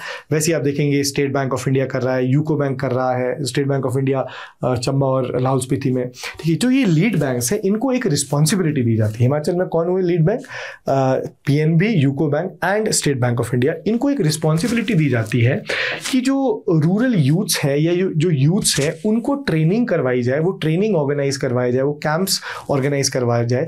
इसी डायरेक्शन से जो लीड बैंक्स है वो डिस्ट्रिक्ट में एक जगह पे, जैसे आप फॉर एग्जांपल देख ले PNB, क्योंकि आपको पता है कि एक लीड बैंक है कांगड़ा डिस्ट्रिक्ट में, तो कांगड़ा डिस्ट्रिक्ट में धर्मशाला में अगर आप देखें वहां पे RSCIT आपको देखने को मिलेगा। वैसे ही हर एक डिस्ट्रिक्ट में एक जगह पे आपको RSCIT मिलेगा जो कि जिसको एस्टैब्लिश या एंकर कर रहा होगा एक लीड बैंक। ठीक है, और ये क्या काम करते हैं आप देखेंगे, रूरल यूथ जो है उनको एंटरप्रेन्योरशिप जो एक्टिविटीज़ वो कैरी आउट कर सके, उसके कैंप्स, अवेयरनेस, वो ट्रेनिंग का काम ये करते हैं। ठीक है, तो ये 10 डिस्ट्रिक्ट्स में, तो किन्नौर और लाहौल स्पीति में नहीं है, बाकी आप देखेंगे जो आपके रिस्पेक्टिव बैंक्स है वो 10 डिस्ट्रिक्ट्स में आपके ये आपके rural self employment training institutions को रन कर रहा है, जहाँ पे यूथ्स को ट्रेनिंग दी जा रही है how to carry out the entrepreneurial activity. ठीक, ओके। अच्छा, अब हम बात करें जैसे अब क्वेश्चन आया हुआ था, discuss the integrated rural development initiative taken by the NABARD. देखिए GS3 में बहुत इंपॉर्टेंट क्वेश्चन ये आया हुआ था, राइट, तो HPS 2022 में। अब नाबार्ड को देखना हमें बहुत इंपॉर्टेंट हो जाता है। जो national bank for agricultural rural and development जो है वो बहुत इंपॉर्टेंट, एक मैंने आपको बताया कि इसका नेचर बेसिकली क्या है, ये एक ऑल इंडिया फाइनेंशियल इंस्टीट्यूशन है जो कि डायरेक्ट क्रेडिट्स तो नहीं प्रोवाइड करता किसी भी सेक्टर में, बट वो यस बैक एंड में वो कैपिटल को इन्फ्यूज जरूर करता है। ठीक है, तो ऑल इंडिया फाइनेंशियल इंस्टीट्यूशंस अगर आप देखें तो उसमें 1982 में बहुत इंपॉर्टेंट नाबार्ड का नाम आता है। तो अब नाबार्ड का देखेंगे, नाबार्ड सर बहुत सारे काम करता है। नाबार्ड हिमाचल में अगर आप देखिए बहुत सारी स्कीम्स हैं जिनको स्पॉन्सर करता है, बहुत सारे सेक्टर्स में फंडिंग नाबार्ड की आती है। ठीक है, जैसे for example rural infrastructure development, promotion of micro credit, farmer producer organisation, rural farm and non farm sectors. ठीक है, ये सारे काम, मल्टीपल काम जो है सेंट्रल जो स्कीम्स है उनको कैरी आउट करना, उनको इम्प्लीमेंट कराना। जो बैंक्स है जैसे रीजनल रूरल बैंक्स या कोऑपरेटिव बैंक्स, उनको बैक एंड में फंडिंग देना ताकि वो आगे फंड्स को डिस्ट्रीब्यूट कर सके। ठीक है, तो ये काम है। देखते हैं नाबार्ड क्या क्या काम करता है। तो सबसे पहला जो काम याद रखना है आपको नाबार्ड का वो है rural infrastructure development fund. RIDF एक ऐसा फंड है जिसको गवर्नमेंट ऑफ इंडिया ने 1996 में नाबार्ड के अंडर इस्टेब्लिश किया था कि, तो याद रखना है पहली चीज तो RIDF को हेड करता है आपका नाबार्ड। ठीक है, तो ये कंसेशनल लोन्स करता है। अब देखो RIDF का एक्सपेक्टेशन लगाया जाता है हर साल के, जैसे RIDF का इस बार जो फंड था वो है 30th, पिछली बार था 29th, तो आप देख रहे हैं जो 30th फंड है RIDF में, वो इस बार आउटले उसका क्या रखा गया था 900, राइट। 900 जो मतलब RIDF जो है एक रूरल इंफ्रास्ट्रक्चर डेवलपमेंट फंड, उसके उस फंड से कितना जो सेगमेंट है, कितना ट्रांच या जो पार्ट है हिमाचल को आएगा, वो है आपका 900 करोड़, राइट। तो ये इंपॉर्टेंट पॉइंट है। देखो RIDF में पैसा कहाँ से आता है, मैं आपको एक बात बताते चलूँ कि जैसे मैंने आपसे कहा कि हर एक बैंक को अपने ANBC का, याद कीजिए मैंने बात की थी प्रायोरिटी सेक्टर लेंडिंग की, हर एक बैंक को अपने ANBC का यानी अपने टोटल लोन्स का 40% देना होता है प्रायोरिटी सेक्टर में। पर अगर बैंक्स में कोई प्रायोरिटी सेक्टर का व्यक्ति आया ही नहीं, किसी बैंक के ब्रांच में कोई फार्मर नहीं आया, कोई MSME का व्यक्ति नहीं आया या कोई वीकर सेक्शन से नहीं आया, तो जो 40% आपका रहता है वो बैंक आप प्रायोरिटी सेक्टर्स तक तो नहीं पहुंचा पाए, तो वो आपको वो बैंक्स को जमा करना पड़ता है यूजुअली RIDF में, जिसको होल्ड करता है आपका नाबार्ड, जहां से फिर अल्टीमेटली वो इनडायरेक्ट लोन्स उन तक पहुंच जाता है। तो 900 करोड़ जो थे एलोकेट किए गए थे, ठीक है जी, ओके, जिसमें 53 electric vehicle charging infrastructure units भी बनाए गए हैं। ये बहुत इंपॉर्टेंट है, ये याद रखना है आपने, ओके। एक मेगा प्रोजेक्ट है डेयरी प्रोसेसिंग के लिए डगवार में, कांगड़ा में, ये भी बहुत इंपॉर्टेंट है, ये बहुत इंपॉर्टेंट है। फिर उसमें नाबार्ड के RIDF के अंदर, मतलब RIDF किन किन स्कीम्स को फंड कर रहा है। फिर नाबार्ड ने सैंक्शन किया माता बगलामुखी रोपवे प्रोजेक्ट मंडी डिस्ट्रिक्ट में, right, along with the Chandigarh, जो आपका चंडीगढ़ मंडी नेशनल हाईवे है उसके अराउंड, ठीक है। कनेक्टिंग, ये भी याद रखना है कि ये कनेक्ट करेगा पंडो को बखली से। फिर आपका RIDF का जो ट्रांच था, ट्रांच मतलब जो सेगमेंट आया था, वो 903 crore has been sanctioned to the state and 526 crore has been disbursed, यानी टोटल सैंक्शन किया गया था 903 करोड़ RIDF के अंदर, जिसमें से 526 हैज़ बीन ऑलरेडी डिसबर्स्ड, ठीक है, ओके। तो ये इन्फॉर्मेशन आपकी। बाकी ये टेक्नोलॉजिकल फैसिलिटेशन फंड है, ये भी एक काम है जो नाबार्ड आपको करते हुए दिखेगा। तो इसमें आप देखेंगे कि टेक्नोलॉजी फैसिलिटेशन फंड के, ये क्या है, ये है रिसर्च एंड डेवलपमेंट के पॉइंट ऑफ व्यू से जो टेक्नोलॉजिकल एडवांसमेंट है वो पेनिट्रेट कर सके हिमाचल प्रदेश में भी, इसलिए टेक्नोलॉजिकल फैसिलिटेशन के लिए। देखो सबका अलग अलग, जितने भी ये फंड्स है, जितने भी ये प्रोग्राम्स है जो नाबार्ड के अंदर चल रहे हैं, इनका सबका अलग अलग ऑब्जेक्टिव है। जैसे आप देखिए RIDF का ऑब्जेक्टिव है कि to ensure the rural and infrastructure development, वैसे ही टेक्नोलॉजिकल फैसिलिटेशन फंड TFF का ऑब्जेक्टिव है जो टेक्नोलॉजी एडवांस है वो इंश्योर हो सके, वो एक्सपैंड हो सके। तो उसमें आप देखेंगे नाबार्ड ने इनिशियल जो आउटले रखा था वो था 50 करोड़ का, ठीक है, ये भी बहुत इंपॉर्टेंट है। अगर हम नेक्स्ट अब देखें, अब देखो ये एक और काम आ गया, एक और भी नाबार्ड, ये सारे नाबार्ड के इनिशिएटिव्स है। तो यूजुअली अगर आप देखें ये जो क्वेश्चन है ना, this discuss the integrated rural development initiatives taken by the NABARD. तो इंटीग्रेटेड का मतलब क्या है कि कलेक्टिवली वो इनिशिएटिव्स को हाईलाइट करे जो कि नाबार्ड ने इंट्रोड्यूस किए हैं। तो वहाँ पे आप देखेंगे उस डायरेक्शन से ये जितने भी प्रोग्राम्स आप देख रहे हैं, RIDF हो गया, TFF हो गया, ये सारे उस डायरेक्शन से इंपॉर्टेंट है। इसीलिए अब नेक्स्ट अगर देखिए तो ये भी नाबार्ड के इसको भी फैसिलिटेट करता है। ये है fisheries and aquaculture infrastructure development fund. जैसे कि आप जानते हैं कि हिमाचल में काफ़ी पोटेंशियल है, खासकर आप देखिए कार्प जो फिशेस है, ट्राउट फिशेस जो है, उनका बहुत बड़ा पोटेंशियल्स है। इसी सीरीज में आप देखते हैं बहुत सारे फिशिंग फार्म्स है, फिशिंग ब्रीडिंग फार्म्स भी हिमाचल में हैं। तो उनके इंफ्रास्ट्रक्चर के लिए जो है FAIDF काम करता है। नाबार्ड ने एक्सटेंड किया है स्टेट गवर्नमेंट को state of art fisheries training centre, जो कि गगरेट उन्ना में बन रहा है, बहुत इंपॉर्टेंट, राइट, बाय 31 मार्च 2025, ठीक है, जो कार्प फार्म होगा स्टेट ऑफ द आर्ट, जो कि जैसा हिमाचल में कभी है नहीं है वैसा। बाकी फिश ब्रीडिंग फार्म्स तो बहुत है, बट ये स्टेट ऑफ द आर्ट रहेगा, इसलिए इसको आपको एक फैक्ट्स बना के चलना है, गगरेट में, उन्ना में, ठीक है। तो state of the art fisheries farm आपका कार्प फिशेस के लिए कहाँ पे है, उन्ना, गगरेट। चलिए फिर आप देखेंगे रीफाइनेंस का जो पॉइंट है कि यानी जो स्कीम्स था जिनके लिए पहले से पैसा एलोकेट हो गया था पर फिर भी वो स्कीम्स पूरी नहीं हो पाई है, उनके लिए रीफाइनेंस का जो प्रोसेस है वो भी नाबार्ड के अंडर ही शुरू होता है या नाबार्ड ही वो करता है। अगर हम देखें स्पेशल कैसे स्पेशल डिफेंस में आप देखेंगे, जैसे प्राइमरी एग्रीकल्चर क्रेडिट सोसाइटी, आपको याद होगा मैंने बताया था कि it is a kind of rural cooperative bank. So primary agriculture credit societies के थ्रू गवर्नमेंट इंश्योर करता है रीफाइनेंस करने का, ये नाबार्ड इंश्योर करता है रीफाइनेंस करने का, ठीक है। तो आप देखेंगे state cooperative banks lend to PACS at the rate of 4% and if project is eligible under AIF further 3% subvention will be granted by government of India. ठीक है, तो ये आपने याद रखना है। जो स्टेट कोऑपरेटिव बैंक है, रूरल बैंक्स, जो रूरल कोऑपरेटिव बैंक्स थे उसमें हेड बैंक होता है स्टेट कोऑपरेटिव बैंक, वो बहुत ही कंसेशनल रेट्स पे प्राइमरी एग्रीकल्चर क्रेडिट सोसाइटीज को लोन देता है, जो आगे फर्दर लोगों तक, फार्मर्स तक पहुंचाते हैं विलेज लेवल पे।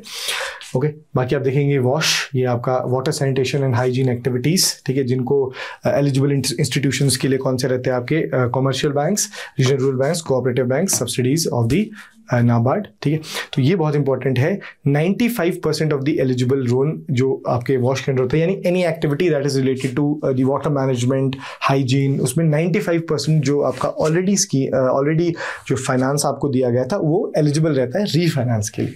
ठीक है, दिस इज इंपॉर्टेंट। नेक्स्ट अगर हम देखें गवर्नमेंट स्पॉन्सर्ड स्कीम्स, अब हिमाचल में हम देखेंगे, देखिए ये किस डायरेक्शन से गवर्नमेंट स्पॉन्सर्ड स्कीम है।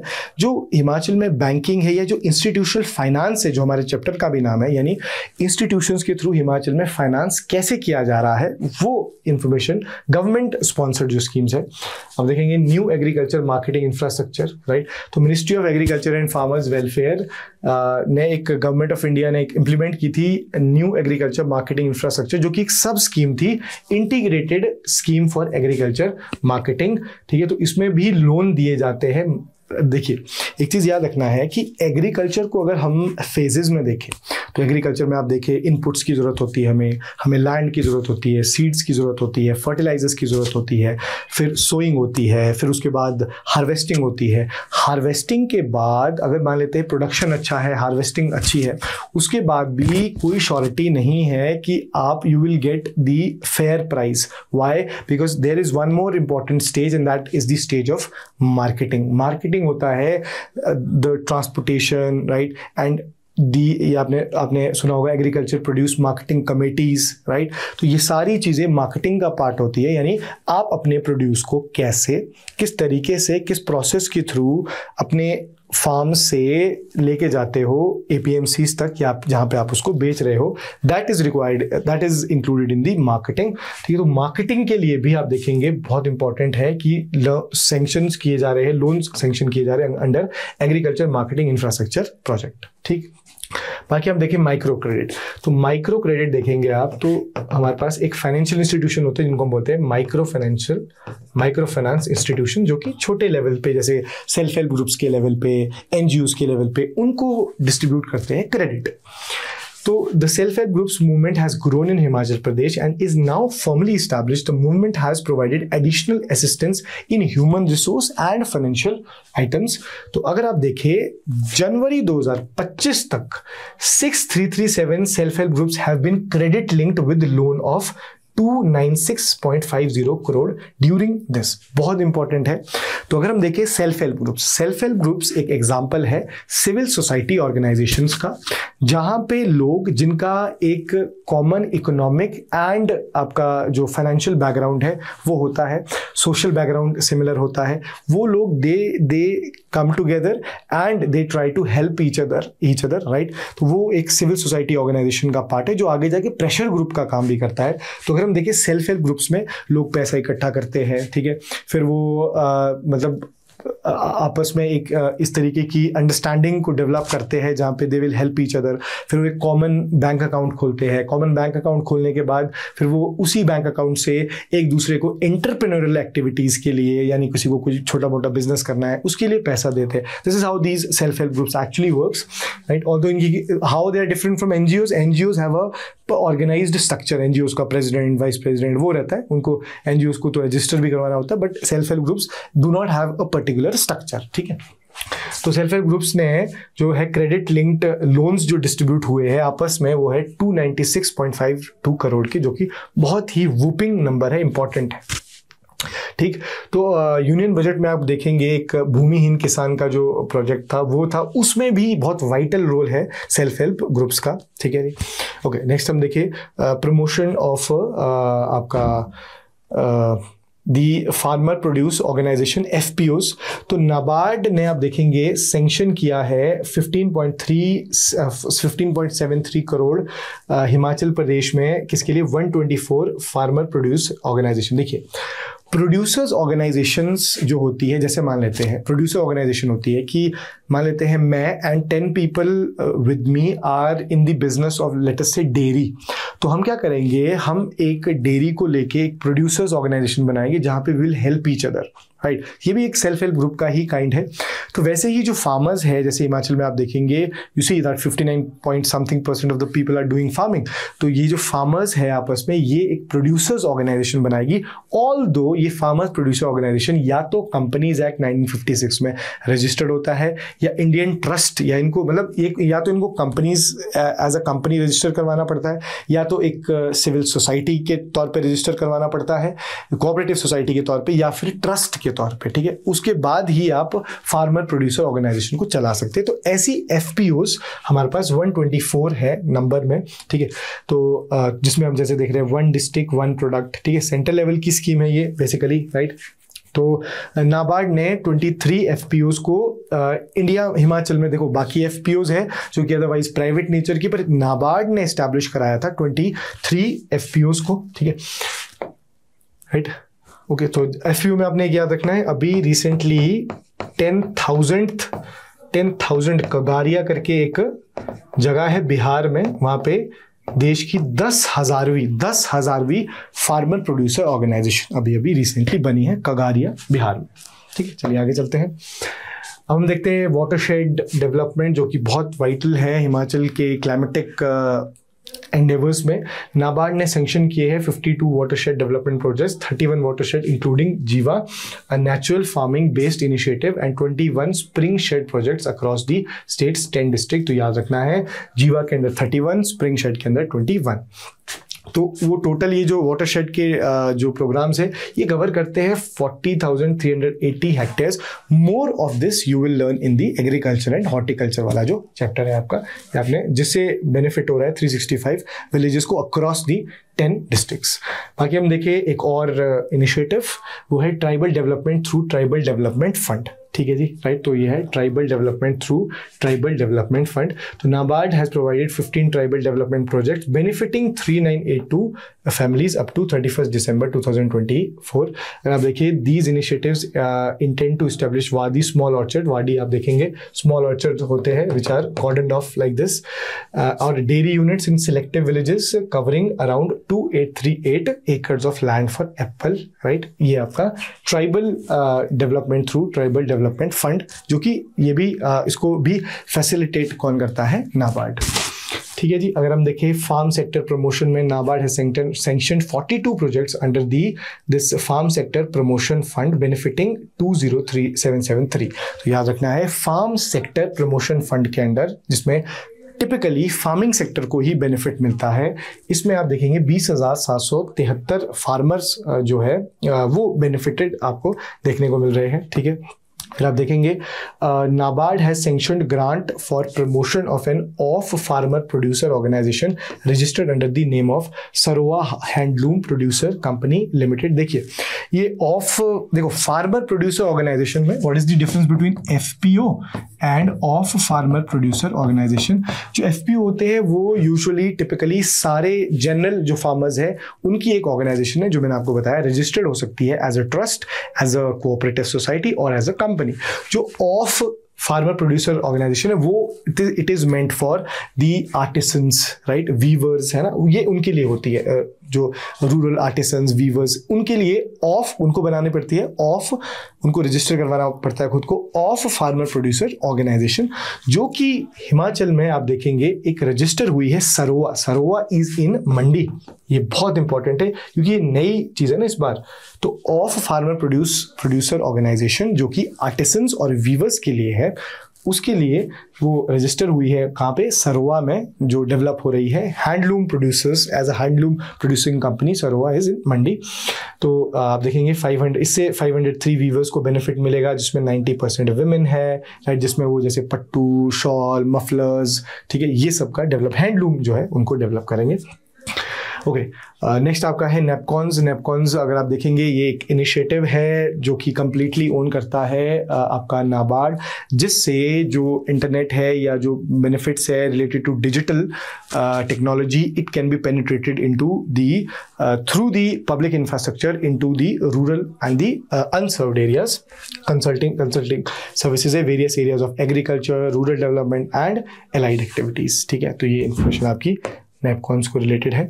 Okay, so this is all about this chapter, right, that is banking and the institutional financing, जहाँ पे हमने समझा कि बैंक्स का क्या, जो बैंक्स का सेक्टर है हिमाचल में कहाँ स्टैंड करता है, कितने बैंक्स हैं, क्या मार्केट शेयर है, और दूसरा हमने पढ़ा कि और अन्य क्या सोर्सेज है गवर्नमेंट के पास जो कि इंस्टीट्यूशंस से आते हैं, जिसमें हमने मेनली नाबार्ड का रोल भी पढ़ा, और ये बाकी सारी इंफॉर्मेशन हमने गैदर की। बहुत इंपॉर्टेंट चैप्टर है। तो in continuation of the MCQs, so these are the MCQs that is related to this very chapter, जो इस चैप्टर से है, तो इनको आप अटेम्प्ट करें, राइट, देखें, और इसके आंसर्स जो है आपको वो नेक्स्ट वीडियो में मिलेंगे। ये आप इसका स्क्रीनशॉट ले लेंगे, और आपके नेक्स्ट जो क्वेश्चंस है वो ये है। थोड़ा सा बड़ा चैप्टर इसमें, तो इसलिए we have decided to include more questions in this. So बहुत इंपॉर्टेंट है कि आप जब आपके पास सामने इकोनॉमिक सर्वे पड़ा हुआ है, आप साथ में वीडियोस को रेफर कर रहे हैं, और साथ में आप उसके बाद MCQs के थ्रू उसको रिवाइज कर रहे हैं। So this is about, and this is the third one, right, take note of this, क्योंकि थोड़ा सा बड़ा चैप्टर है इसलिए MCQs इसके ज़्यादा है। So this is about this video. I hope you are finding this small effort of Jokta Academy useful, right? तो आप आगे भी हमारे साथ बने रहें। नेक्स्ट वीडियो भी बहुत जल्दी आएगी। Thank you so much, take care.